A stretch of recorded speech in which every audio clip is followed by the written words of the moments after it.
Hey guys, welcome back to the SS FAQ series. This week we're going to answer a very frequently asked question. Recently there has been all the hype about Pasir Ris 8. So people are asking me, Nick, why has Pasir Ris 8, an integrated development in Pasir Ris, performed the way it did, 85% sellout on the day of launch itself? There are some notable conditions, and we're going to explore why Midtown Modern, Marina One Residence and Woodleigh have performed in the same way. Ready? Let's go.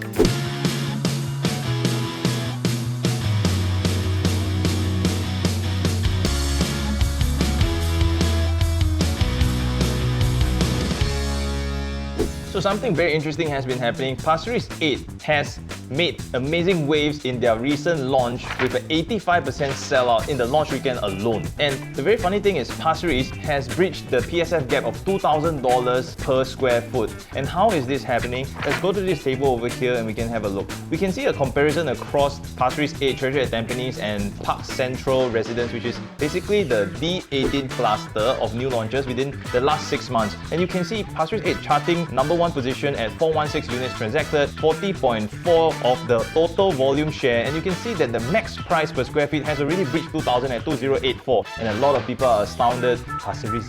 So here's my honest take about why this phenomenon is happening. If you were to look at this graph again and do the comparison, you can see it's interesting. Treasure at Tampines is only reaching 1,826 PSF all-time high, and then Park Central Residence, which is the 𝗍𝗗𝗄, is only 1,200. Why is Pasir Ris 8 commanding $2,084 PSF?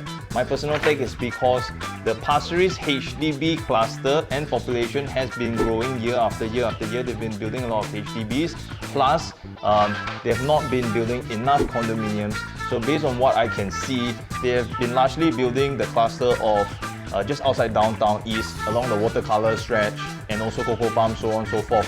However, they've never seen a integrated project with such convenience smack in the center and the heart of Pasir Ris itself. That, and coupled with the convenience that this development will bring with a 3-story mall, is linked directly to Pasir Ris MRT bus interchange, which is why the demand is so strong. Now similarly, we can observe that more than 60% of the units of Midtown Modern were sold out, and this is by 𝗏𝗏𝗏 Land located in the Bugis area. So this is also a very interesting launch that happened not too long ago, and this was all the talk of the town for District 7 in Bugis. Okay, so let's go to the graph over here, and then you will see that Midtown Modern stacked against the M and Midtown Bay, which is the sister project, also 𝗏𝗏𝗏 Land project. In the last 6 months, it has boomed up to 389 units in terms of volume, taking up 89% share. Why are people buying more of this at a higher price? Look at the advantage over here. It's a premium C up to $4,213 PSF max price. What is going on? The question here again that you're begging to answer is, we can see a similar trend in Pasir Ris 8. For Midtown Modern's case, it's directly linked to Bugis MRT and also linked to 𝗏𝗏𝗏 Midtown, which is going to be the commercial tower that's coming up on Midtown Bay. There's also 𝗏𝗏𝗏 Midtown 2, which is the commercial integration right below Midtown Modern. Then of course, you've got direct access via underpass to just Bugis Junction and the Bugis MRT. Of course, you have public transport at your doorstep, and the amenities of Bugis is really for all the residents to enjoy. So this is very prime location. Another location that we can draw comparison to, this is Woodleigh Residences, and it's coming up very, very strong against all its competitors for District 13. In the past 6 months, Woodleigh Residences has topped its competitors in terms of Park Colonial, Myra, Trevor, and even The Edition. These are even freehold properties, but Woodleigh is performing at 72 units, 63.2% market share. Look at the PSF. Max PSF, $2,468. Average PSF is $2,143. They are punching well above their competition in terms of PSF. And what we can say here is, because Woodleigh is directly above Woodleigh MRT and also has direct access to Singapore's first underground bus interchange. Now there will also be community club, including a childcare center, retail mall, supermarket, F&B options, and many other amenities integrated within the mall. So by this third comparison, you should roughly gauge and understand that all of these projects bear something very similar, which is they are integrated projects with the capacity for retail, for malls, for transport, and direct access to the residents. Location is key, convenience is key. Let's check out another example, which is Sengkang Grand. So similarly, we're looking at Sengkang Grand in District 19. It's also performing across the last 6 months with a higher PSF than average. In District 19, Sengkang Grand is not the top performer. If you look at this graph here, you'll see something surprising, which is the Florence Residences is outperforming Sengkang Grand by 2.2% at 180 transacted units against 170. But let's look at the average PSF and you will see that Sengkang Grand is actually topping Florence Residences at $1,702 PSF. Now, if you were compare Hougang to Buangkok, definitely the Hougang is the more mature estate and the more popular of choices, but Buangkok is very quickly an upcoming estate. Why are people buying into this? Most people will select on the basis of convenience. Convenience towards the integrated mall just right below Sengkang Grand Residence and directly connected to Buangkok MRT. And there will also be a bus interchange and community center. People who prioritize their convenience definitely will be keen on this project over here. Lastly, let's talk about one of the mature launches, which is in District 1. So this is Marina 1 Residences, and we can see that Marina 1 Residences has been selling out very frequently. If you look at the graph over here, you will see across District 1, in the last 6 months, the volume tops at 34 units, 31.8%. Look at the PSF advantage it has over its closest neighbor, which is the sale at Marina, and this is $3,490 PSF in terms of max price. The reason why we feel Marina 1 Residences has a very strong pull is also because of its strategic location. Smack in the middle of District 1, you can see that it is an integrated development featuring 2 Grade A offices, and Marina 1's office houses companies such as Raja & Tan, 𝗏𝗏𝗏𝗏, Grab, Julius Baer, Facebook, etc, etc. That end is connected to 4 MRT lines and directly down to 2 MRT stations. So across these 5 different examples, across the 5 different districts and even regions, we can already see a sounding trend, and that is integrated projects will always command a premium C, and the price point may not be the easiest entry. However, market confidence sure is the highest of all, as you can already see. And that leads us to our point. What are the existing options of such products in the market that we can look at that does not break your wallet? We've deep dived into several integrated projects, and we're going to start with this one. We think that Watertown is a very good option for you to look at, and this is in Punggol District 19. It sits right above Waterway Point and Punggol MRT. Then you've got access to LRT, bus interchange, and in Waterway Point itself, you have FairPrice, you have the cinema, and many other F&B outlets with all the convenience. Let's look at the chart over here. And at District 19, you see that Watertown transacts at a PSF that's just slightly above all the other developments in the vicinity.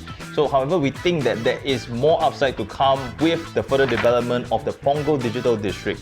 So let's look at an option over here, and this is a 2-bedroom, which is 803 square feet. Entry is roughly $1,363 PSF, starting from 1.1. We're just using this listing as a reference. So if you were to look at such a product, then it will be quite healthy of an entry. Let's talk about what is the potential going forward for Punggol Digital District. The tech park is going to develop, plus a SIT campus, and they're going to improve all the amenities in the area. Going to bring in 28,000 new jobs. That's going to definitely drive the market volume up in terms of transactions for sales and rentals in the area. Waterway Point, sitting in the middle of Punggol, is the first of convenience that is going to gain access to the appreciation. If I were a buyer looking for a resale condo that is relatively priced, paying a little bit of premium C for convenience, then this is one of the condos that I'm going to look at first.